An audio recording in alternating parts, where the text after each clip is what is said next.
तो चलिए आज का क्लास फाइनली स्टार्ट करते हैं हम लोग और सभी प्रश्नों को बारीकी तरीके से पढ़ने का प्रयास करेंगे हम लोग, जो कि फाइनल बोर्ड परीक्षा 2025 के लिए सभी क्वेश्चन इम्पोर्टेंट है। और आप सभी विद्यार्थी को बता दूं, आप सभी विद्यार्थी 30 ऑब्जेक्टिव क्वेश्चन का हिंदी का VVI क्वेश्चन का क्लास नहीं देखे हैं तो प्लीज़ इस चैनल पर जाकर देख लीजिएगा, इस चैनल पर विजिट करके, क्योंकि 30 टॉप VVI ऑब्जेक्टिव क्वेश्चन का क्लास हिंदी का चल गया है तो आप लोग उन्हें ज़रूर देख लीजिएगा। और आज के क्लास में हम लोग 31 नंबर क्वेश्चन से स्टार्ट करेंगे इस क्लास को। किस नंबर? 31 नंबर क्वेश्चन से स्टार्ट करेंगे आज के क्लास को। तो चलिए आज का क्लास स्टार्ट करते हैं, क्योंकि 30 नंबर तक क्वेश्चन हम लोग पढ़ लिए थे। तो चलिए देखते हैं 31 नंबर क्वेश्चन क्या है। 31 नंबर क्वेश्चन में पूछा गया है, सेन साहब के पुत्रियों में से एक थी। सेन साहब के पुत्रियों में से एक थी तो कौन थी? तो आरती थी। 31 का राइट आंसर हमारा ए होगा, आरती थी। और आपसे फाइनल बोर्ड परीक्षा में क्वेश्चन पूछा जाता है कि सेन साहब की पुत्रियों की संख्या कितनी थी? तो सेन साहब की टोटल पुत्रियां 5 थी और पांचों का नाम क्या क्या था?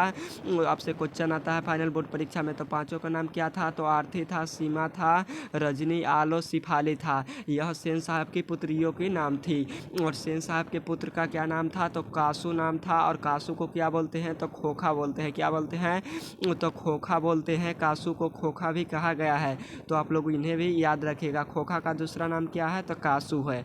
और खोखा किस खेल में शारीरिक होना चाहता था? तो मदन के साथ लड्डू के खेल में शारीरिक होना चाहता था। तो आप लोग इन्हें याद कर लीजिएगा। अगला नंबर क्वेश्चन है, नेक्स्ट नंबर 32 नंबर क्वेश्चन में पूछा गया है, मदन के पिता का नाम क्या था? मदन के पिता का नाम क्या था? तो मदन के पिता का नाम गिरधर लाल था। 32 का राइट आंसर डी होगा, गिरधर लाल। और आपसे फाइनल बोर्ड परीक्षा में क्वेश्चन आता है कि मदन आवारागर्द छोकरों के साथ गांव में लड्डू कौन नचा रहा था? गांव के आवारागर्द छोकरों के साथ यानी बहुत सारे लड़कों के साथ लड्डू नचाने यानी लड्डू का खेल कौन खेल रहा था? तो यही मदन खेल रहा था। और मदन किसके हाथों से पिटाता था? तो मदन अक्सर अपने पिता गिरधर लाल के हाथों से पिटाता था। किसके हाथों से पिटाता था? तो अपने पिता के हाथों से अक्सर मदन पिटाता था। और गिरधर लाल जो कि मदन का पिता था, वह कहाँ काम करता था? तो वह सेन साहब के यहाँ काम करता था। और कौन सा काम करता था? तो किरानी के काम करता था। कौन सा काम करता था? तो किरानी का काम करता था। और सेन साहब की फैक्ट्रियों में क्या था? यही पूछा जाता है क्वेश्चन आपसे फाइनल बोर्ड परीक्षा में, कि सेन साहब की फैक्ट्रियों में गिरधर लाल कौन सा काम करता था? तो यही किरानी का काम करता था। और सेन साहब का पुत्र का नाम क्या था? तो खोखा था। खोखा का दूसरा नाम कासू था। तो आप लोग उन्हें याद कर लीजिएगा। और जितना भी हम क्वेश्चन रिवाइज करवाते हैं, प्लीज़ आप सभी विद्यार्थी इस क्वेश्चन को ज़रूर याद कर लीजिए। जितना भी रिवाइज क्वेश्चन करवाते हैं उसे ज़रूर पढ़ने का प्रयास कीजिए, क्योंकि आपके फाइनल बोर्ड परीक्षा का बहुत ही कम समय बचा है और बहुत ही कम समय में बेहतर हमें करना है। तो आप सभी विद्यार्थी इस सभी क्वेश्चन को बारीकी तरीके से पढ़ के आंसर देने का प्रयास कीजिएगा। और कई सारे प्रश्न हूबहू आपके फाइनल बोर्ड परीक्षा में देखने को मिलेगा आज के इस क्लास से और आने वाले फाइनल क्लास से। तो आप सभी विद्यार्थी जरूर सभी प्रकार के क्वेश्चन को पढ़ने का प्रयास कीजिएगा। तो चलिए देखते हैं नेक्स्ट नंबर क्वेश्चन क्या है।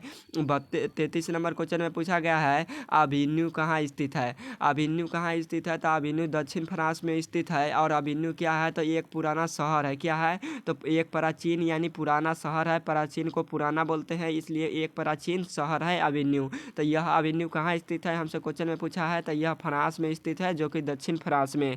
33 का राइट आंसर ये होगा। अगला नंबर क्वेश्चन है 34 नंबर में पूछा गया है, अभिन्यू दक्षिण फ्रांस का एक पुराना क्या है? अभिन्यू दक्षिण फ्रांस का एक पुराना क्या है? तो एक पुराना शहर है। 34 का राइट आंसर बी होगा, शहर है। और अभिन्यू कहाँ बसा है? तो दक्षिण फ्रांस में बसा एक पुराना शहर है। आप लोग उन्हें याद कर लीजिएगा। अगला नंबर क्वेश्चन है, नेक्स्ट नंबर, सहजात वृत्तियाँ किसे कहते हैं? सहजात वृत्तियाँ किसे कहते हैं? तो सहजात वृत्तियाँ अनजान स्मृतियों को कहते हैं। 35 का राइट आंसर हमारा बी होगा, अनजान स्मृतियों को कहते हैं। और यह किस पाठ से लिया गया है? तो नाखून क्यों बढ़ते हैं, उसी पाठ से यह क्वेश्चन लिया गया है। तो आप सभी विद्यार्थी इन्हें जरूर याद कर लीजिएगा। और नाखून क्यों बढ़ते हैं के लेखक कौन है? तो गुणाकर मूल्य है। और नाखून बढ़ता रहेगा और मनुष्य उसे काट काट कर पशुता का त्याग करेगा और मानवता को ग्रहण करेगा। और क्योंकि पशु बनकर कोई आगे नहीं बढ़ सकता है इसीलिए।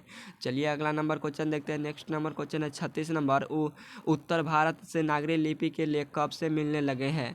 उत्तर भारत के नागरी लिपि के आरंभिक लेख कब से मिलने लगे हैं? तो यह 8वीं सदी से मिलने लगे हैं। 36 का राइट आंसर ए होगा, 8वीं सदी से मिलने लगे हैं। अगला नंबर क्वेश्चन है नेक्स्ट नंबर।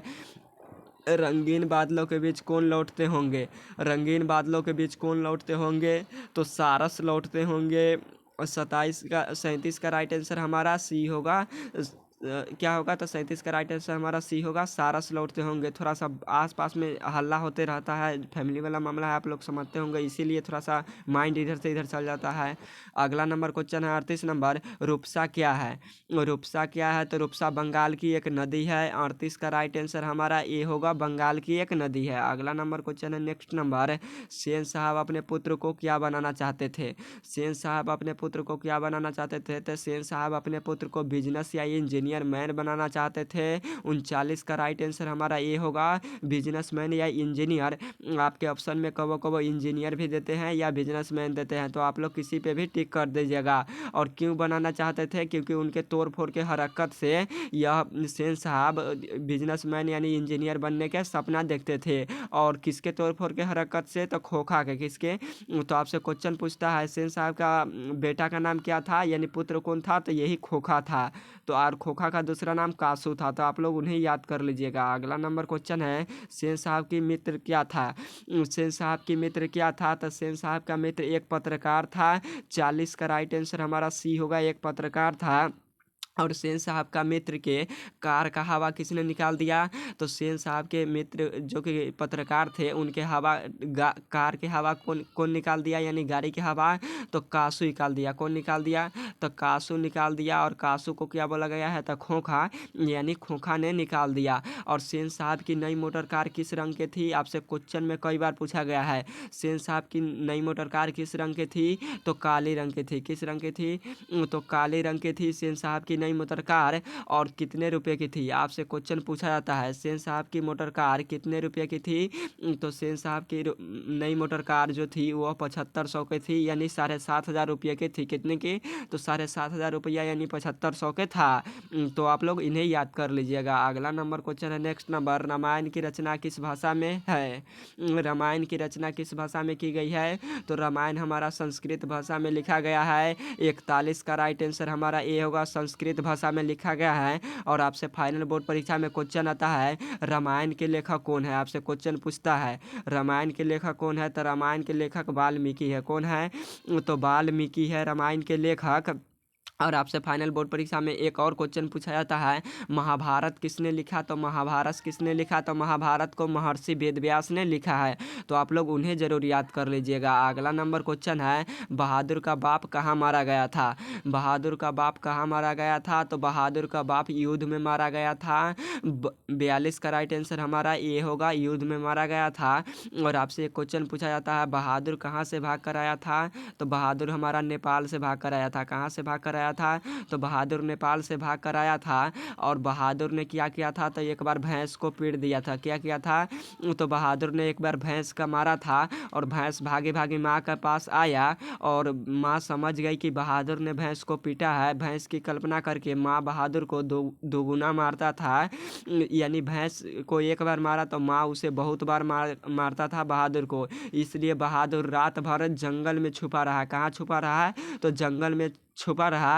अब भोर होते ही वह नेपाल, यानी उसका घर नेपाल था, वह नेपाल से चल पड़ा, उत्तर प्रदेश की ओर चल गया। और सेन साहब के यहाँ रहने लगा। किसके यहाँ?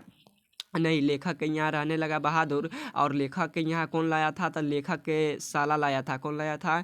तो लेखक के साला लाया था नेपाल से, जो कि मतलब बहादुर को मिल गया लेखक को साला का, तो लेखक के घर लेखक के साला लाया था। और बहादुर नेपाल से चलते समय, यानी अपने घर से चलते समय टोटल 2 रुपया लेकर चला था। कितने रुपये? तो 2 रुपया लेकर चला था। और बहादुर शुरू में कैसा दिखता था? तो शुरू में बहादुर एकदम ही गोरा दिखता था। और गोरा पुराना जूता पहना था। और गोलियां भी बहुत अपने साथ लाया था खेलने के लिए बहादुर।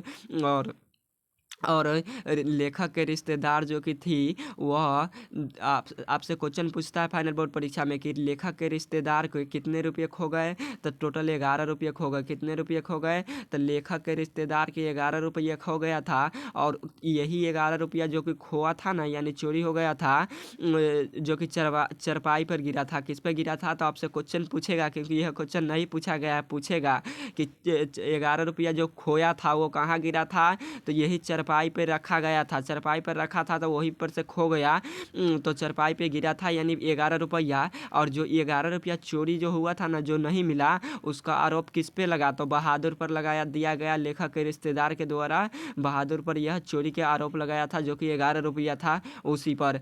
और बहादुर और लेखक ने क्या किया, तो बहादुर को पीट दिया उस दिन, जब जिस दिन चोरी का एग्जाम लगा उस दिन पीट दिया। तो बहादुर अपना सारा सामान छोड़कर लेखक के घर से भाग गया। और बहादुर के जाने के बाद निर्मला ने क्या किया, जो कि लेखक की पत्नी थी। कौन थी, तो निर्मला लेखक की पत्नी थी। वह आंचल रख कर रोने लगी। क्या रख कर रोने लगी, तो वह आंचल मुंह पर रख कर रोने लगी। यानी स्त्रियाँ सभी तो आंचल ही रख के रोती है, तो उसी प्रकार वह भी रोने लगी, जो कि निर्मला थी वह भी रोने लगी अपना आंचल मुख पर, यानी अपने आंचल रख कर। चलिए देखते हैं नेक्स्ट नंबर क्वेश्चन है, अगला नंबर। प्रेमघन ने किस संस्था की स्थापना की है।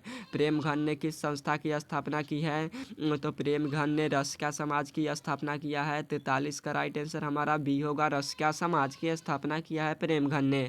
और आपसे क्वेश्चन पूछा जाता है जीन जनपद किसकी रचना है, तो यही प्रेमघन की रचना है। और प्रेमघन का जन्म कहाँ हुआ था, आपसे क्वेश्चन आता है प्रेमघन का जन्म कहाँ हुआ था, तो मिर्ज़ापुर में हुआ था। कहाँ हुआ था, तो मिर्ज़ापुर में प्रेमघन जी का जन्म हुआ था। मिर्ज़ापुर में, कहाँ, तो मिर्ज़ापुर में प्रेमघन जी का जन्म हुआ था। और प्रेमघन जी ने किस संस्था की स्थापना किया, तो रसिका समाज की स्थापना किया था। नेक्स्ट नंबर क्वेश्चन है, अगला नंबर। जींद जनपद किसकी कृति है। जींद जनपद किसकी कृति है, तो जींद जनपद हमारा प्रेमघन जी की कृति है। 44 का राइट आंसर ये होगा, प्रेमघन जी की कृति है। नेक्स्ट नंबर क्वेश्चन है, अगला नंबर। कुमार गंधर्व क्या है। कुमार गंधर्व क्या है, तो कुमार गंधर्व एक शास्त्रीय गायक है। 45 का राइट आंसर हमारा बी होगा, शास्त्रीय गायन है कुमार गंधर्व। अगला नंबर क्वेश्चन है, संधि के कितने भेद है। और यह क्वेश्चन आपके फाइनल बोर्ड परीक्षा में आता है, तो प्लीज़ आप सभी विद्यार्थी इन्हें ज़रूर पढ़ लीजिएगा। 2025 के लिए इम्पोर्टेंट क्वेश्चन है। संधि के भेद कितने हैं, या संधि कितने प्रकार के होते हैं, तो टोटल संधि 3 प्रकार के होते हैं। 46 का राइट आंसर हमारा सी होगा, 3 प्रकार के। और संधि के भेद कौन कौन से होते हैं, तो स्वर संधि होता है, व्यंजन संधि होता है, विसर्ग संधि होता है। संधि के टोटल 3 भेद होते हैं।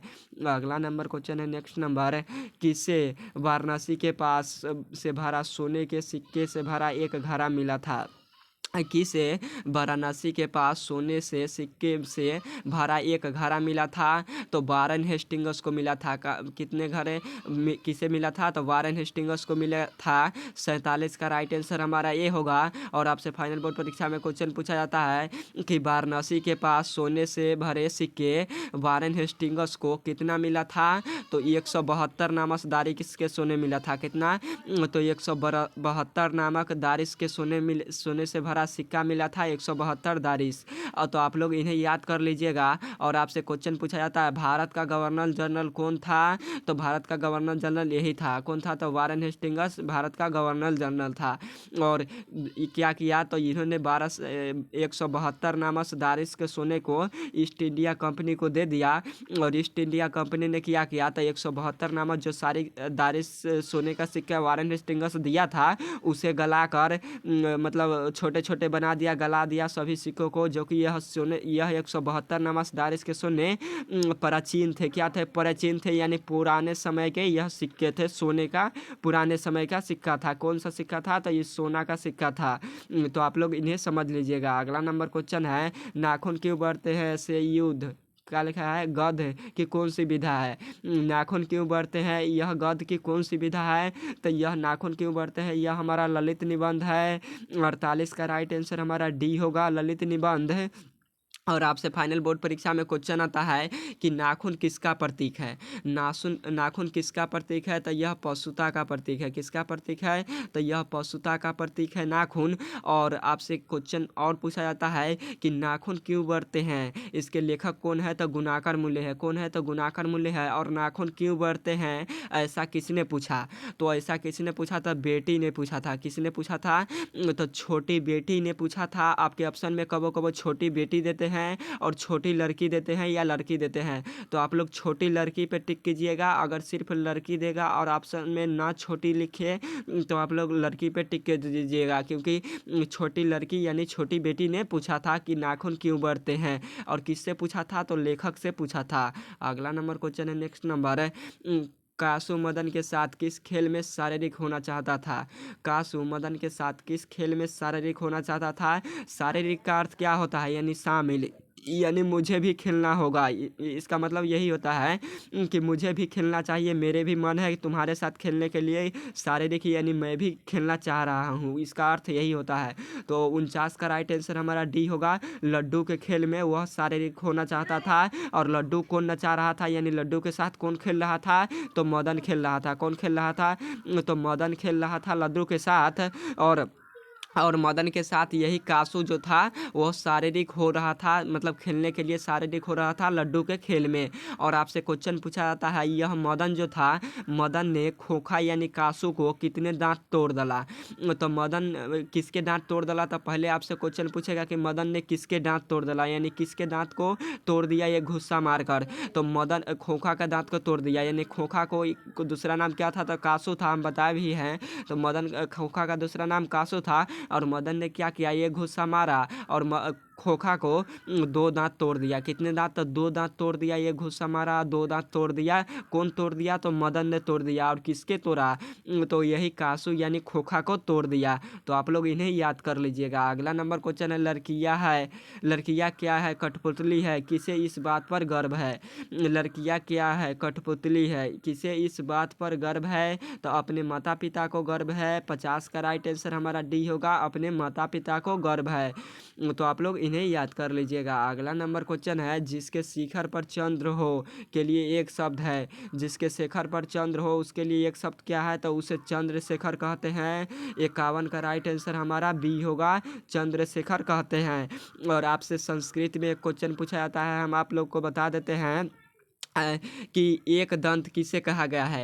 एक दंत किसे कहा गया है, या लंबोदर किसे कहा गया है, तो गणेश जी को कहा गया है। किसे कहा गया है, तो गणेश जी को कहा गया है। 2023 में क्वेश्चन में पूछा था संस्कृत में, जो कि हिंदी अभी क्लास चल रहा है तो इसलिए थोड़ा सा याद आ गया है, इसलिए बता देते हैं कि एक दंत किसे कहा गया है, तो गणेश को कहा गया है, यानी गणेश जी को।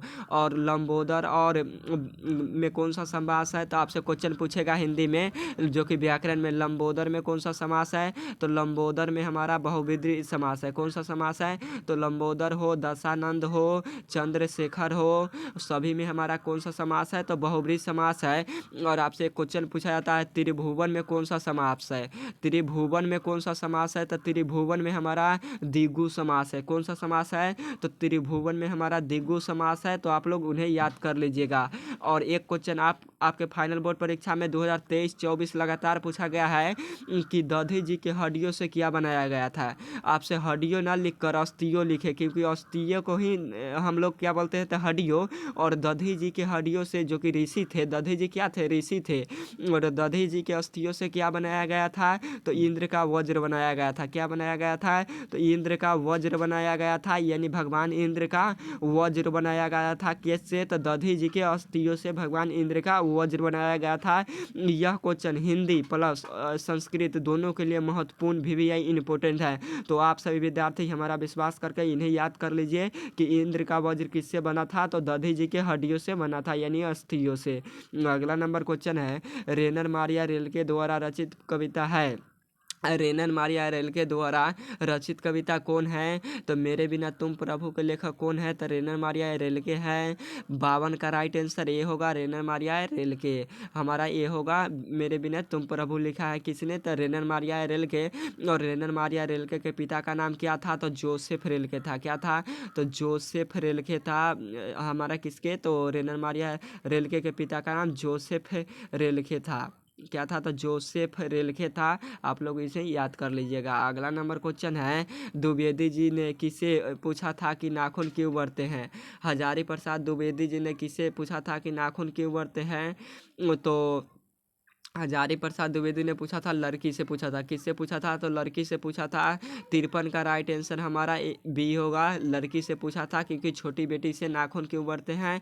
छोटी बेटी से पूछा था। और वहाँ पे एक थोड़ा सा बाई मिस्टेक हो गया था। हम बता दिए थे कि नाखून क्यों बढ़ते हैं कि लेखक कौन है? तो नाखून क्यों बढ़ते हैं कि लेखक है हजारी प्रसाद द्विवेदी है। क्या है? तो हजारी प्रसाद द्विवेदी।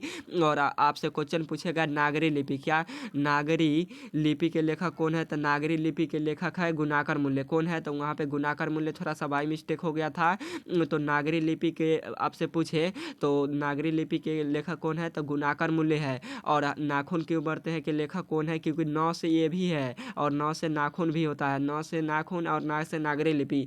तो हमें लगा था कि यही होगा, तो इसका राइट आंसर हमारा क्या होगा? तो नागरी लिपि के लेखक कौन है? तो गुणाकर मूल्य है नागरी लिपि के लेखक। और हजारी प्रसाद के लेखक द्वारा हजारी प्रसाद किसे रचना की है, यानी किस कौन सा पाठ लिखा है? तो नाखून क्यों बढ़ते हैं वो पाठ को लिखा है।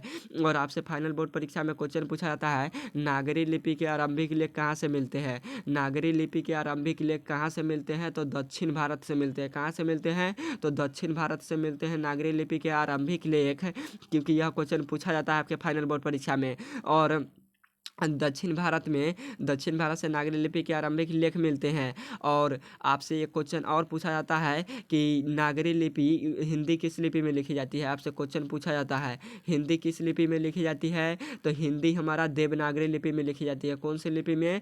तो देवनागरी लिपि में हिंदी लिखी जाती है, यानी देवनागरी लिपि में देवनागरी हिंदी किस लिपि में लिखी जाती है? तो देवनागरी लिपि में। और संस्कृत किस लिपि में लिखी जाती है? तो वो भी हमारा संस्कृत हमारा यही लिपि में लिखी जाती है, देवनागरी लिपि में। और आपसे क्वेश्चन पूछे मराठी कौन सी लिपि में लिखी जाती है? तो मराठी भी देवनागरी लिपि में लिखी जाती है। और हमारा एक और होता है नेपाली। क्या? नेपाली किस भाषा में लिखी जाती है? तो नेपाली भी हमारा देवनागरी लिपि में लिखी जाती है। और जो कि इंग्लिश होता है, इंग्लिश हमारा किस लिपि में लिखा जाता है? तो वह रोमन लिपि में लिखा जाता है इंग्लिश। तो आप लोग उन्हें याद कर लीजिएगा, यानी अंग्रेजी। चलिए क्वेश्चन नंबर अगला देखते हैं, स्वदेशी शीर्षक पाठ के रचनाकार कौन है? 54 नंबर क्वेश्चन है, स्वदेशी शीर्षक पाठ के रचनाकार कौन है?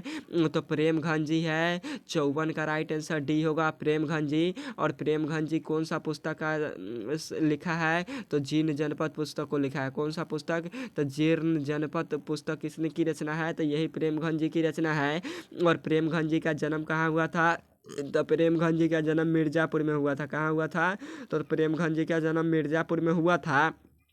और आपसे एक क्वेश्चन पूछा जाता है, प्रेमघन ने किस संस्था की स्थापना किया था? प्रेमघन ने किस संस्था की स्थापना किया था? तो रसिका समाज। किस संस्था की स्थापना किया था? तो रसिका समाज की स्थापना किया था। किसने? तो रसिका समाज की स्थापना यही प्रेमघन जी ने किया था, जो कि रसिका समाज की स्थापना किया था प्रेमघन जी ने। तो आप लोग उन्हें याद रखिएगा। और एक क्वेश्चन पूछा जाता है आपके फाइनल बोर्ड परीक्षा में, पूछा भी गया है, 2024 के पेपर में आया था। कब? तो 2024 के पेपर में आया था। तो आप लोग सभी विद्यार्थी बार की तरीके से जितना भी रिवाइज करवाते हैं उन्हें ज़रूर याद कर लीजिए। क्वेश्चन पूछा गया था, देवनागरी किसे कहा गया है? संस्कृत प्लस हिंदी, मतलब संस्कृत प्लस हिंदी दोनों के लिए आपके लिए यह क्वेश्चन मोस्ट भी इंपॉर्टेंट है। तो देवनागरी किसे कहा जाता है? यानी देवों की नगरी। देवनागरी का अर्थ क्या होता है? तो देवनागरी का अर्थ होता है देवों की नगरी। क्या होता है? तो देवों की नगरी। तो देवनागरी किसे कहा जाता है? तो देवनागरी काशी को कहा गया है। किसे कहा गया है? तो देवनागरी काशी राशि को कहा गया है, तो आप लोग इसे याद कर लीजिएगा, 2024 के पेपर में आया था, तो आप लोग इन्हें जरूर याद कर लीजिएगा। अगला नंबर क्वेश्चन है, नेक्स्ट नंबर, कुंवर नारायण रचित पाठ है। कुंवर नारायण रचित पाठ क्या है? तो कुंवर नारायण द्वारा रचित एक वृक्ष की हत्या है। 55 का राइट आंसर बी होगा, एक वृक्ष की हत्या। एक वृक्ष की हत्या के लेखक कौन है? तो यही कुंवर नारायण है। कौन है? तो कुंवर नारायण है। और आपसे फाइनल बोर्ड परीक्षा में क्वेश्चन आता है कि लेखक को अपने वृक्ष कहाँ मिलता था? लेखक को वृक्ष कहाँ मिलता था? तो दरवाजे के किनारे पर मिलता था। कहाँ मिलता था? तो दरवाजे के किनारे पर मिलता था। लेखक को अपने क्या मिलता था? तो वृक्ष मिलता था, दरवाजे के किनारे पर मिलता था। लेखक को अपने घर के दरवाजे के पास मिलता था वृक्ष। और आपसे एक क्वेश्चन पूछा जाता है, 2024 के पेपर में आया था, सूखी वृक्ष की डालियाँ किस तरह दिखाई देती है? सूखी वृक्ष की डालियाँ किस तरह के दिखाई देती है? तो राइफल की तरह दिखाई देती है। किस तरह? तो राइफल की तरह दिखाई देती है सूखी वृक्ष की डालियाँ, यही राइफल की तरह। और आपसे फाइनल बोर्ड परीक्षा में क्वेश्चन पूछा जाता है, कुंवर नारायण का मतलब आपसे क्वेश्चन आता है, रामधारी सिंह दिनकर का जन्म कहाँ हुआ था? तो बिहार के बेगूसराय में। और आपसे एक क्वेश्चन और पूछा जाता है कि कुंवर नारायण कुंवर नारायण को आप कौन सा पाठ लिखा है? तो यही एक वृक्ष की हत्या लिखा है। तो आप लोग इन्हें जरूर याद कर लीजिएगा। और एक वृक्ष की हत्या आपसे क्वेश्चन घुमा के पूछे कि एक वृक्ष की हत्या के लेखक कौन है? तो कुंवर नारायण है। नेक्स्ट नंबर क्वेश्चन है, बुद्धिज्म एंड हिज धम्मा के लेखक कौन है? बुद्धिज्म एंड कम्युनिज्म के लेखक कौन है, या हिज धम्मा के लेखक कौन है? तो बाबा साहेब भीमराव अम्बेडकर है। 56 का राइट आंसर हमारा सी होगा, बाबा साहेब भीमराव अम्बेडकर। और बाबा साहेब भीमराव अम्बेडकर कौन सा पुस्तक लिखा है? तो श्रम विभाजन और जाति प्रथा लिखा है। कौन सा पुस्तक लिखा है? तो श्रम विभाजन और जाति प्रथा पुस्तक को लिखा है। और बाबा साहेब भीमराव अम्बेडकर का जन्म कब हुआ था? तो बाबा साहेब भीमराव अम्बेडकर का जन्म 14 अप्रैल 1891 ईस्वी में हुआ था। कब हुआ था?